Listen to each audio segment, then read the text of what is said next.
You all know Le Corbusier's work. I'm sure you, I imagine, have many differing opinions about it. I'm going to try to speak to you a little bit about the man, because when I undertook this project, I began about a dozen years ago. It took me a long time. I really wanted to see if we could come close to imagining the personality, the passions, the everyday life of this character who was known to be arrogant, authoritarian, highly opinionated, given to many different moods, and so on. This is really an investigation. To begin with, I learned, and you may already know this, that of the very unusual way that Le Corbusier died. His death came as a great surprise to the French public in 1965. He drowned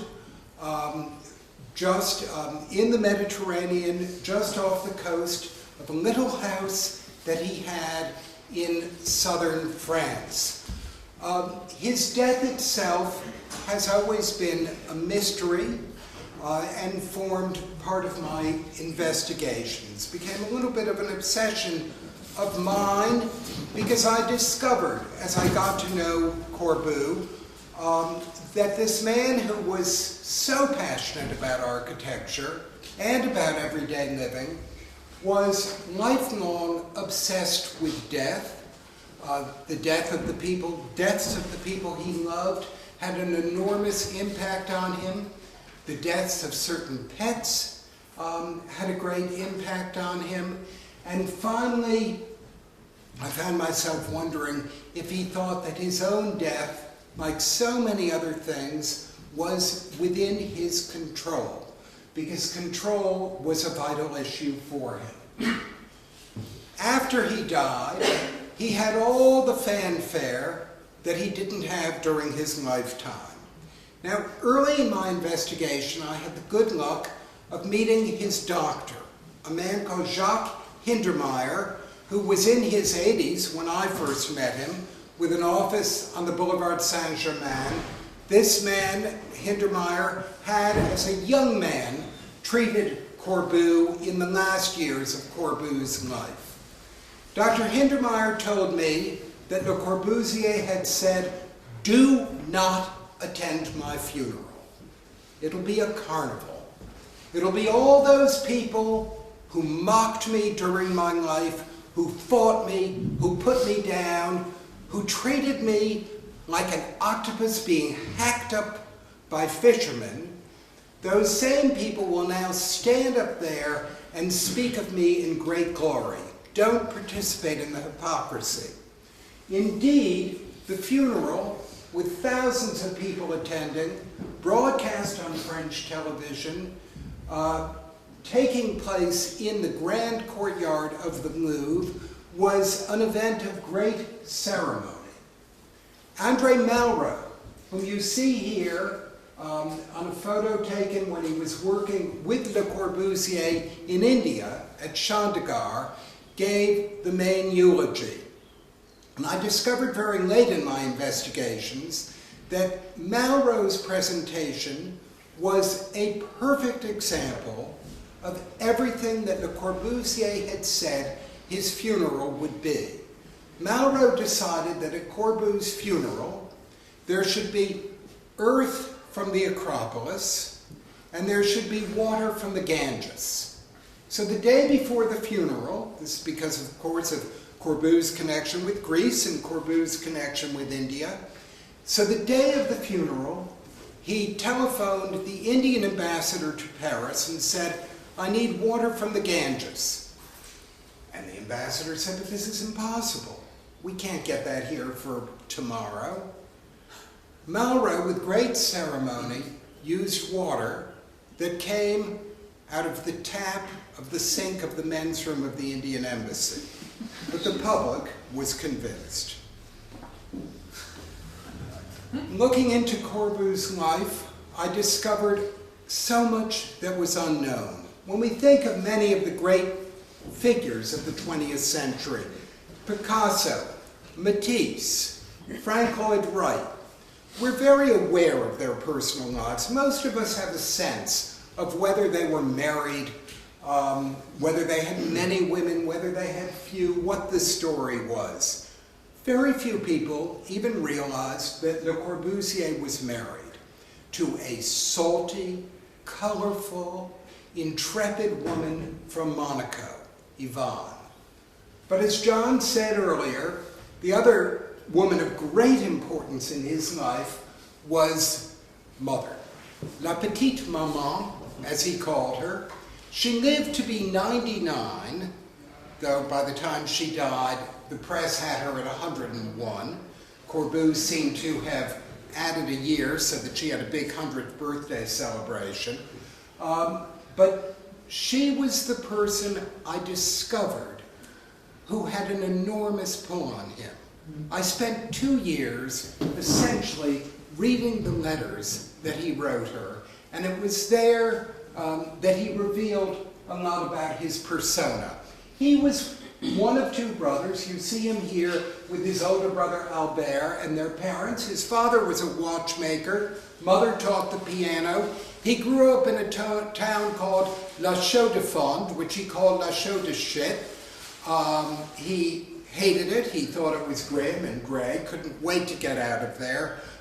Very near the French border of Switzerland. He also didn't like being Swiss. This was almost an obsession of his. His parents were incredibly decent, rigorous people. He remained very close to them lifelong. This is a 25th wedding anniversary photo of this dignified couple. Corbusier, as soon as he could, as a young man, went off to Paris. Got away from Switzerland. He knew he wanted to study art.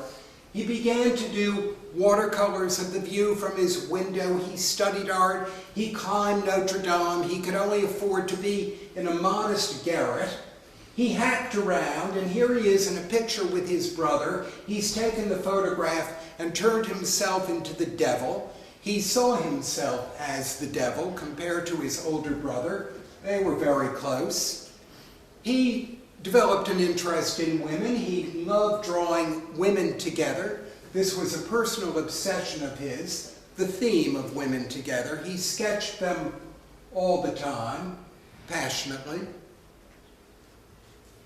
And he developed an extraordinary friendship with a man of his father's generation named Wilhelm Ritter. Ritter, and it's in the friendship with Ritter that we also begin to understand the private Le Corbusier.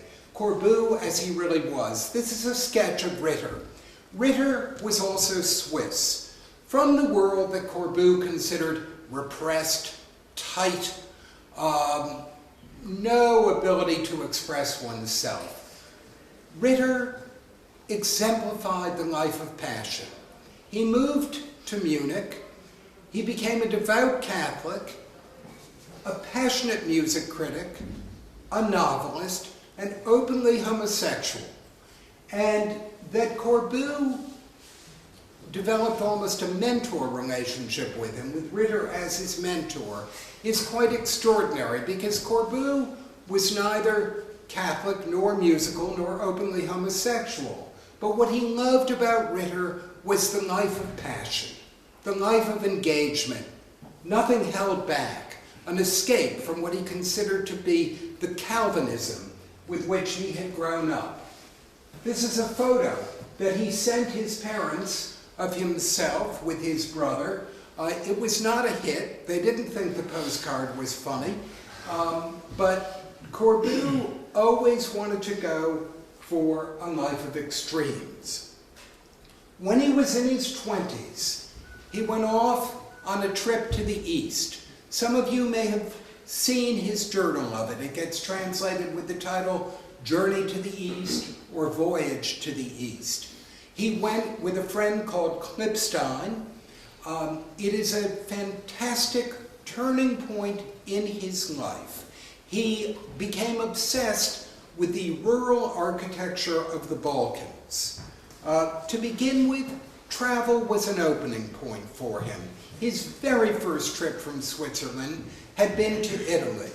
In Milan, he had been floored by the cathedral, so much so that at age 19, he claimed to have spent 2 days on the main piazza in Milan, looking at the Duomo without eating anything, without sleeping, just observing. He couldn't get over built space. He couldn't get over the power of that structure, the scale of it from the inside. Imagine someone who grew up excuse me, in a small Swiss town, gets to Milan, goes inside the cavernous spaces of the cathedral, mocks the crowds with their Baedeker guides, just following instructions about what to do instead of feeling the built form. He traveled all over Italy, and from then on he would go as often as he could to the countries where he thought passion prevailed. So first that meant Italy, and then it meant this trip to the Balkans, which in turn took him to Istanbul, where there was an enormous fire. He witnessed the fire where thousands of people were killed, and basically seems to have found it terribly exciting. He thought that the flames were fantastic to look at. He thought that a world going up in flames and therefore needing replacement gave him a source of excitement. He didn't deny this. And again, remember that as a biographer, I try not to judge. I try not to impose my views. You just want to get to know your subject. And it was shocking, in a way, to read Corbusier about that fire in Istanbul. His thrill at upheaval. He then went to Mount Athos, the all-male island. I don't know how many of you are familiar with Mount Athos, but no women are allowed there. It's a setting of monasteries. It's off of the coast of Greece near Thessalonica. I went there really to follow Corbusier's footsteps because I felt that his days there were so important. Indeed, you see prototypes for a lot of things that you'll find at Ronchamp, that you'll find in his domestic architecture by going to Mount Athos. He was fascinated there, and then he went and saw the Parthenon for the first time. To understand Corbusier, you should read about his experience of the first viewing of the Parthenon. It overwhelmed him so much at a distance that he felt that he couldn't look at it. It was too much. He also had, for the first time in his life, gone into the water. He grew up in landlocked Switzerland. He had jumped off the boat in the Mediterranean, and he was enchanted by the experience of being in the water, which you'll remember is how he ultimately died. He looked at the Parthenon. He backed away from it. He felt he could only approach it at night. He approached it in conditions of moonlight. Klipstein wanted to go with him. He couldn't tolerate it. He had to be alone. For 10 days, he explored the Parthenon, back and forth, looking, loving, hating, admiring, thinking things were wrong. But the experience of looking and of feeling form had such a vitality, such an impact on him. And when we look at his life, we realize how much of it is devoted just to the experience of feeling space, looking at things, and taking time. Here's a photograph that Klipstein took of him in those ruins in Greece. After that trip to the East, he went back to La Chaux-de-Fonds. He was having a battle inside himself about his relationship to his hometown and to his parents. He was very devoted to his parents, very concerned about them.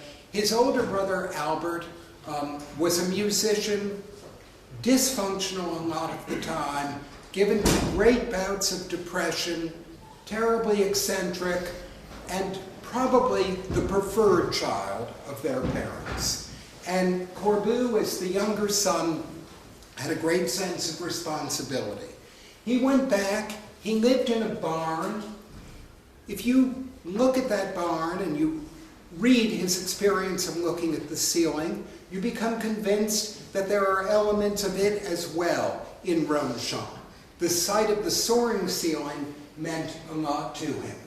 His first real commission, significant one, was a house for his parents called La Maison Blanche. It's worth seeing, it's quite something, but it was also the source of a tragedy in his life because he made his parents bankrupt. Why they went along with the project, I don't know. They invested all their capital, all the money they had earned over years and years, decades of work, she teaching piano, he engraving watch cases. They built too grand a house. Then during the First World War, the value of the Swiss franc plummeted, and he drove them really to bankruptcy and worse. Now, this is a rather poor photo, the way that it's projected here, but here he is with his father at the Maison Blanche. After that, he returned to Paris to live permanently. He befriended the artist Amédée Ozenfant, whom he drew here. They lived practically like partners, and Corbu, for a man who had grown up in a household where, you know, the price of cheese was recorded every day, became enchanted by French life. This is a menu that he made of a dinner with Ozenfant. Corbu's little drawing at the bottom reminds me of work by Raoul Dufy. It's got a certain charm. He loved good food. He loved wine. He loved pleasure. He began to write letters to his parents about the radical idea of enjoying life. He designed a studio for Ozenfant.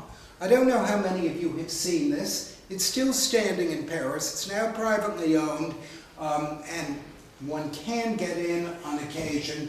It's fantastic. 1922, Corbu had developed this wonderful sense of form. You can stand in front of this facade and study its rhythms and feel them endlessly. Everything is orchestrated with great lightness, great touch, a wonderful play of lightness, the thin black lines against the white plaster, lightness against heaviness, horizontals against verticals, and at the same time, he created the ideal world for his friend. A well-lit studio space. On your left, you see a little, it's like a pilot's cabin where Ozenfant could go to read and live like a monk. It had everything that Corbu considered essential for the good life. The opportunity to be alone and work, the opportunity to be with others. He then designed, in the 20s, as you know, a number of wonderful houses, including this villa for the Swiss art collector Raoul Roche. He suddenly became very successful. This is the Villa La Roche. It's open to the public now, but this is how it looked when Le Corbusier designed it. It was a showcase for paintings. One could have a long lecture, and John specified a short one, as you heard, but one could have a long lecture just on the Villa La Roche as a commission, because it's an utterly beautiful building, and it was a complete crisis from a point of view of budget and engineering. There were leaks. There were materials that need to be replaced. There was one disaster after another. There were incredible fights between the client and the architect. There was the client saying he wanted to live there. There was the architect saying it should really be a showcase for the art. As far as I could tell, the only person I interviewed on this subject who was happy about the Villa La Roche was the daughter of Corbu's banker. When I interviewed her, she was a very old lady. When this building opened, she was 10, and she went sliding down the ramp on her bottom. And she said all the Swiss people told her she was misbehaving, and Corbu told her it's what the building was for. He also designed a house for his mother. And this is a photo from inside the fantastic house he did for her on Lake Geneva. This is a place where I urge you to make a pilgrimage. It's a house that fills with light. It's simple, it's low budget, and it's really poetic inside. He let his mother have her old furniture. He wanted light to pour in. He was terribly proud of the house. However, lifelong, she berated him for the leaking roof. And you can read letters at the beginning of her experience of the leaking roof, when he thought he could get it repaired. And then later on, Corbu becomes enraged at the engineer whom he blames for the leaking roof. And then you get to the pathetic letters where Corbu sends her newspaper clipping after newspaper clipping saying, this is now in the 50s, remember he built this house in the 20s, saying, "Dear mother, as you can see, I'm considered the greatest architect in the world. These articles come from all over. If only you would listen to the radio, you would know in what esteem I'm held. Do read the clippings." And she would write back a letter which in effect said, "Very good, but in that case, why do I still have water on the living room floor?" It was a lifelong problem. He did the Great Pavilion of the Esprit Nouveau. As with so many events in Le Corbusier's life, you can read that it was a great success, or you can read his account. He saw his life as a sequence of failures. When this building was finally erected in Paris, there was a construction wall in front of it because it was considered scandalous. When it was inaugurated, none of the good government officials came. This was how he saw things. You can read about all that he built, but John and I were talking earlier today, and I said that I've estimated that for every project that he completed, there were 18 to 20 a year that never got beyond the stage of being sketched. He did his famous plan for a city of 3 million, which basically called for a lot of the destruction of Paris, or destruction of many neighborhoods of the city. But this, too, is a cliche about Corbu, which is incorrect. Many people will tell you, oh, he's the man who wanted to destroy Paris. In fact, he was in favor of getting rid of the Grand Palais and certain buildings that he thought were eyesores and kept the real movement of the city from flowing. But on the other hand, when he did the city for 3 million, he made it very clear that it was hypothetical, that it was a thought, it was something to consider, not the call for the destruction of the city that so many people say. Another Corbu cliche, a machine for living. You know how often people will say, oh, he's the man who did a machine for living, and that's sort of it. They've taken care of him with 3 words.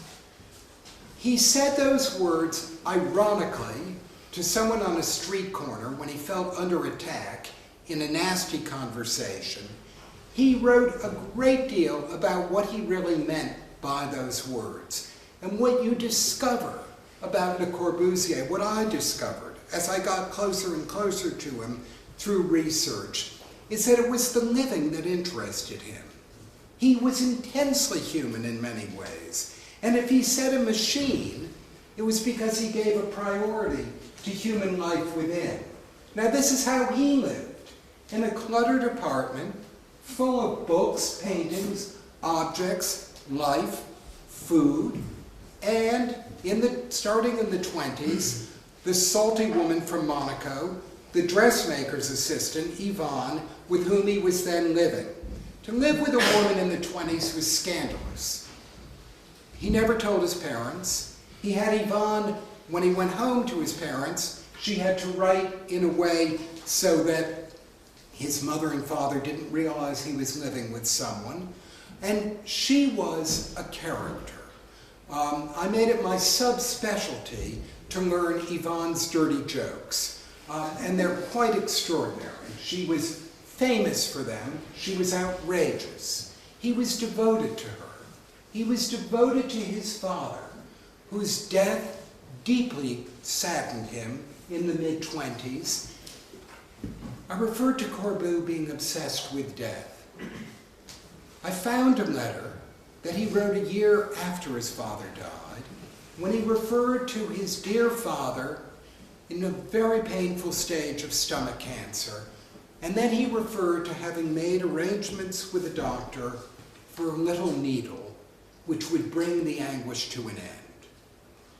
Euthanasia was legal in Switzerland then, as it is now. This was something Corbu believed in. He saw to it that his father ended his pain, and then Corbu got in bed with his father, stayed there with his father's corpse, and sketched it and sketched it and sketched it. For him, the reality of death was something always of importance. He worked on his father's tomb for a long period of time. This is a sketch for it. And meanwhile, he continued his life in Paris, meeting Charlotte Perriand, the designer, working on furniture with her. Another series of lectures could be on who designed Le Corbusier's furniture. Was it his cousin, Pierre Genevet, actually his second cousin, who was his business partner? Was it Charlotte Perriand? Was it Corbu himself? Was it a combination of the three? You know the furniture. It changed the world. It changed the way people sit and live. We see these pieces all over the world now. They are simple, luxurious, meant to give pleasure and comfort to life. He continued to design fantastic houses for the Stein family at Garsh. Here he is with Mondrian and others on its roof. The Villa Savoie, I hope you've gone there, but if not, you must. It's a series of beautiful experiences built more than anything to provide views of the sky, the earth, and the horizon, which always mattered to him more than architecture did. He had a great love affair with Josephine Baker, whom he met in South America. You see them together on board a ship, and here they are leaving the ship. Here they are at a costume party on board ship. He's wearing blackface, she's wearing whiteface. I discovered most that could be found out about this affair. It had always been written about, but everyone said that they had met on a ship from Rio to Bordeaux. I discovered by reading Corbu's accounts to his mother that the relationship had begun 6 weeks earlier. They had calculated that ship journey so they could be together. The presence of Baker's husband posed no problem. He stayed elsewhere on the ship. He wrote to Mother about drawing Josephine in the nude, and she sang the marvelous jazz song Baby to him while she had a toy ukulele on her lap. He did many sketches of her. He loved doing erotic drawings as well.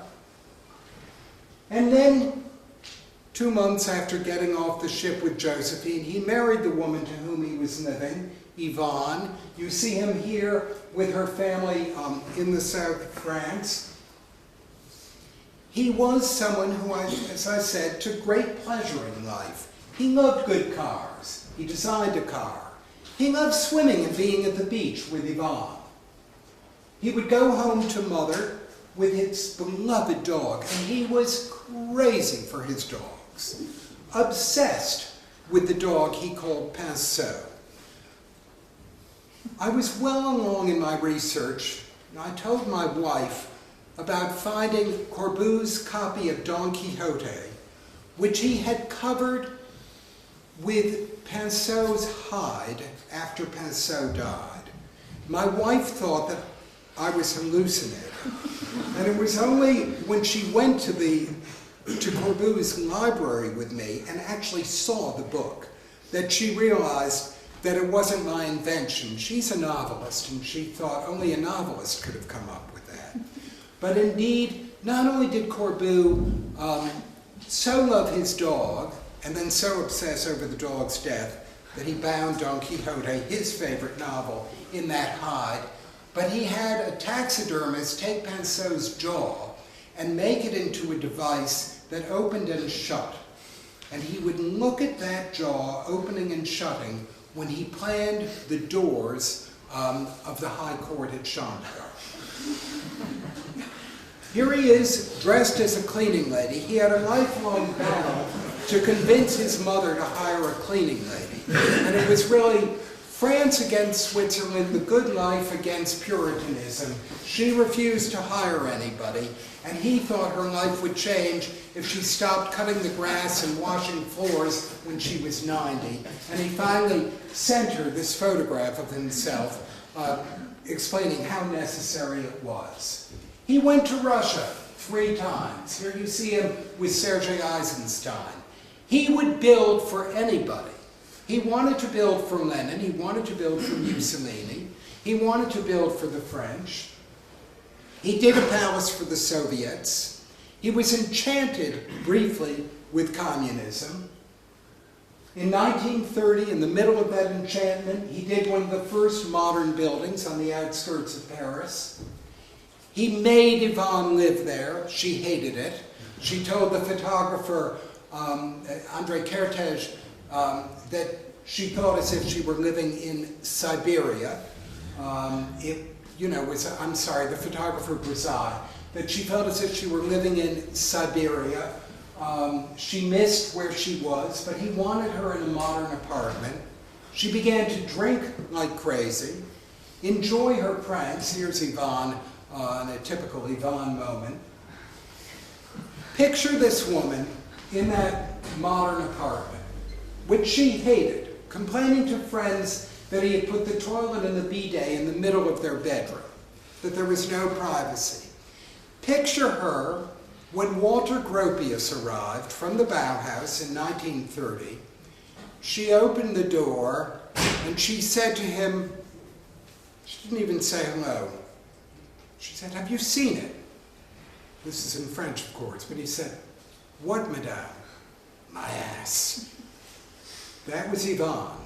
And then I heard the story that 25 years later, mid-50s, she was an elderly alcoholic, and a fellow arrived from the local art supply store with some paints for Corbu. And the person telling me the story thought I would be shocked as he explained that she looked at the lad from the art supply store and said, "Have you seen it?" And of course, it was her stock answer. I also want you to imagine Le Corbusier's wife when Père Couturier arrived. Père Couturier was the great Catholic patron of modern architecture, responsible for many projects, including the building of La Tourette, Le Corbusier's convent near Lyon. And the first time Père Couturier arrived in that modern apartment, Yvonne greeted him at the door.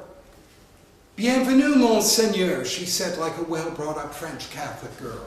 He entered in his Dominican robes. "Asseyez-vous, Monseigneur." He sat down on a tonneau sofa with great splendor, and underneath the seat of the sofa, she had put a whoopee cushion.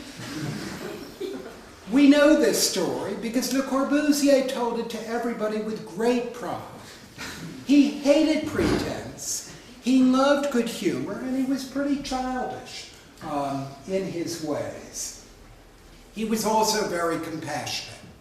When he designed the Salvation Army building in Paris, he gave homeless people a sense of pride and dignity and beauty that no other building could possibly have given them. They weren't made to crawl into a soup kitchen. They had a grand entrance. They had air conditioning. They had comfort. This building, too, is a story in itself. There were problems with the air conditioning. The police came in. The glass had to be changed. Eventually, the Nazis occupied the building. And after the Second World War, Corbu himself, out of his own pocket, paid for its reconstruction. But he could be nasty about his rich clients, but to poor clients or religious clients, he was devoted. He designed a great house in the south of France for one of his rich clients, Hélène de Monzy. And to have a sense of his personality, you should know that when she called about a leaking roof and said there was a flood in her living room, he got on the train in Paris, went to Toulon in the south, went to her house, and indeed in the living room there were 3 inches of water. "Hélène, do you have a piece of paper?" he asked. "Yes." "Could you give it to me, please?" Took a plain piece of paper and he made a model boat. Put the model boat on the water and said, "You see, it works." She was aghast and he said, "Hélène, you too are an architect. You let the engineers do those fucking windows? That's your fault. You should have watched. You should never have permitted that. Don't waste my time." And he took the train back to Paris. He went to America thinking that that's where he would build. He seemed to think the Rockefellers, I think he confused Rockefeller and Roosevelt, but he seemed to think that the Rockefellers could be his patrons.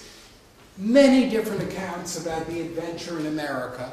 But what I discovered, here's his biographer from Connecticut, sitting in Paris, researching Le Corbusier, and people are asking why an American is doing it. And I discovered that starting with that first trip to America, and for the rest of his life, he had a great love affair with a woman from Darien, Connecticut, called Marguerite Tyler Harris, and their romance, their connection, is in itself a story. It was after 5 years of my research that the head of the Le Corbusier Foundation in Paris said to me, "Mr. Weber, you've been coming here on your bicycle so many afternoons. I'm going to give you some files. You can read them in my office, but you may not leave them on the table. If you have to go to the bathroom, you have to give them to my secretary. You may not photocopy them." They were the letters between Le Corbusier and this woman to whom he poured out his passion. She had wanted to be his architectural client. They discussed architecture. He ultimately asked her to help bankroll some of his projects, and it was another big aspect of his life. And what a life it was. This photograph was taken by his assistant after he had woken up in a Chicago hotel in a bad mood because Frank Lloyd Wright had refused to attend a lecture he gave the day before, making it clear he had no interest in Le Corbusier. And it was the prostitute with whom he'd spent the night who put the dome of the room service tray on his head the next morning, and he had himself photographed, letting all this be known to the world. This is a drawing he did of Mrs. Tyler Harris saying goodbye to him when he left America. In 1938, he had a boating accident. He was in the south of France, swam into an engine. You must read his letters about this accident. He describes with an engineer's precision what it was to have his leg this far from being totally cut off. He wrote all this to his mother, and he describes with a novelist's interest the reason that the people on a rich yacht didn't pick him up, the rich people on a fancy yacht didn't pick him up, but fishermen, humble fishermen, could pull him into their boat. Their boat wasn't too high, and they weren't too high and mighty. And then he got to the little hospital in Saint-Tropez, where he thought that the nurse who took care of him was the exemplar of human kindness and what a person should be. How he loved the South. Here he's flaunting the scar from that accident in the photograph he had taken at the house of the Irish architect Eileen Gray, a house he covered with murals when she was absent. Here he is with his beloved Passo, with the dogs. And this photograph is for me from the most shocking episode of Le Corbusier's life. I discovered that for 2 years he was in Vichy, 1941 and 42, trying to work with Petite, trying to build for the French who were sympathetic to the Nazis. He managed to keep this out of his legacy afterwards. But this is a photograph of Le Corbusier at Vichy, and eventually I was able to find the letters, again to his mother, supporting Petite. After the war, he met Einstein. He described this photograph in a letter, saying that he, after the war, was too thin and his clothing was totally creased. I find that when you look at this, you notice that Corbu himself is quite dapper, and it's Einstein who isn't. But he loved meeting Einstein. He was deeply honored. He enjoyed traveling around, worked on the UN, then came to believe that he had been robbed of the UN, designed the Unité d'Habitation, which you know well, of course, in southern France, in Marseille, the great apartment building.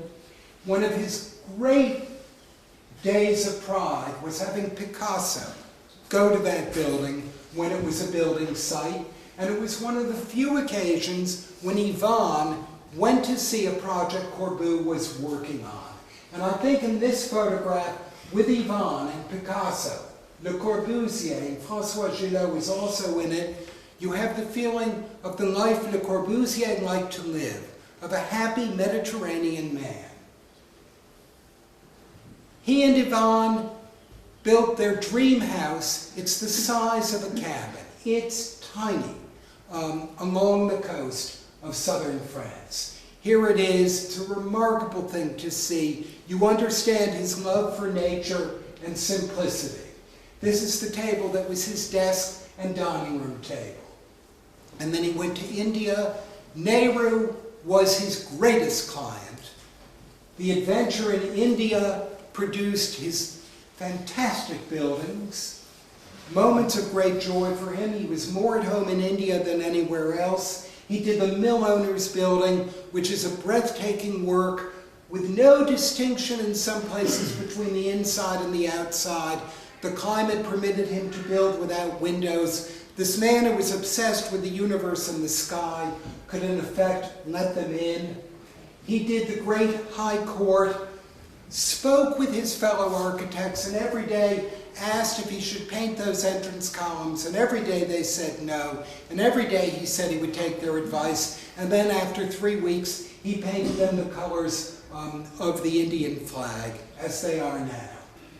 He did so many wonderful buildings there in India, including the Assembly, now very difficult to get into, but if you can get inside it, it's an experience without equal. It's unprecedented. You get inside that Assembly building. I wasn't allowed to take photographs. I couldn't even have a pen with me. Security is so strict there. But you get inside, and you could be like an ant inside a human heart. You're inside something you've never imagined. It's a feat of imagination and engineering at the same time.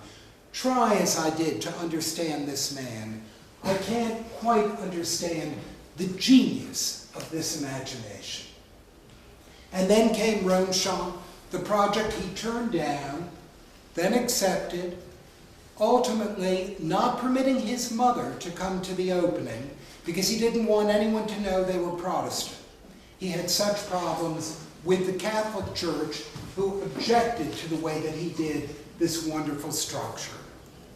Constantly obsessed with mother, here she is with his brother, just about the time of what was purportedly her 100th birthday, where Le Corbusier spoke to the world about the woman he considered so fantastic, constantly close to the dogs. Concerned about Yvonne, he drew this picture for her of explaining financial arrangements he had made for her. He treated her like a child, organizing her allowance. Here she is, toward the end. She really was dropping down drunk every day, breaking bones and not realizing it. Meanwhile, he was designing La Tourette, infuriating his partner Xanakis, someone in his office, for giving him no credit for these light cannons. Doing a lot, but taking credit for more in a way that was upsetting to other architects. And yet, to the monks there, it was the most wonderful building. I had a monk show me through La Tourette who had shown Le Corbusier through La Tourette. And he described Corbu the morning of the opening, measuring every space to the centimeter, checking the forms, then going into the chapel, opening the door, and just having tears stream down his face. He lived for the possibilities of building and form. Constantly going back to Mother, that final celebration, doing drawings for the world, becoming a great figure so that people would take little corners of one of his wall drawings and save it like a sacred object. And then, toward the end, after Yvonne had died, that in itself is a story. And I will just tell you, I'm going to close with two incidents to give you a little bit of an impression of the human side of this genius, of the man who gave us Ronchamp, Champ de Gare, and the buildings in Marseille. Early in my research, I was talking with a very elderly woman whom I've known for a long time through my Albers work, someone named Denise René, who has a gallery in Paris, and I knew that she had shown Corbu's work. She told me a lot about Le Corbusier, his love of language, how much fun he was, how flirtatious he was. She also told me about Yvonne's funeral. Yvonne was cremated. Corbu, at the cemetery of Père Lachaise, was in the cremation chapel. Denise René was on his right, Charlotte Perriand on his left, just as Yvonne's casket was about to disappear. Corbu jumped up, impeccably dressed as always. He always dressed beautifully, went behind a curtain, and a few minutes later came back with a cone of newspaper. According to Denise René, in the cone of newspaper, he had his wife's left femur. And he said, "Voici tout qui me reste, ma chère Yvonne. This is all I have left of my beloved Yvonne." I couldn't believe it. It was so morbid. It was so strange. But I kept thinking about it. The buildings are on legs. They do have skeletons. He wrote a lot about bones. Structure interested him. The reality of things. Death. His wife. I went back to Denise René 3 days later to make sure that I had heard it right. She told me the story in the identical way. Eventually, I asked Dr. Hindermeyer, and he said, it's all true, except that it wasn't a femur. It was one of her vertebrae. But with memory, things do change. And Dr. Hindermeyer told me that in that summer of 1965, Le Corbusier, for all of his success as an architect, was despairing of the projects he didn't get, of a vast project he had to rebuild the Orsay train station where the Musée d'Orsay now is, that was turned down. He was furious never to have built in Paris. His houses are on the outskirts. He had done the Salvation Army building in town, but he hadn't done a big public building in Paris. This irritated him. He went to see his doctor and said, "I have rats in the plumbing." That's how he described a heart problem. His doctor instructed him not to continue his daily swims twice a day, but only to swim in the afternoon. Corbu agreed. He went off alone, as he did every August, to his house where he had been with Yvonne, but feeling very alone. I then interviewed a man named Robert Repetato, a young architect in Corbu's office who had been 22 when Corbu was 77, and whose parents actually ran the little seafood shack next to the place where Corbu lived. Repetato, at the end of August, went to see Corbu, and Corbu said, "I've been working on some notes about my life. I want you to take them back to my editor in Paris." Repetato said, "But Corbu, you always go back to Paris on the 1st of September. I'm going to Venice to work on the hospital we're doing there." At the end of his life, Le Corbusier was working on a major hospital complex in Venice. And Le Corbusier said, "No, you must be the one to take them back." And the next day, some fishermen saw an old man swimming in the morning. Remember what he had promised his doctor? Saw him swimming in the morning toward the sun that he always said was the most sacred force in the universe. They asked if he needed help.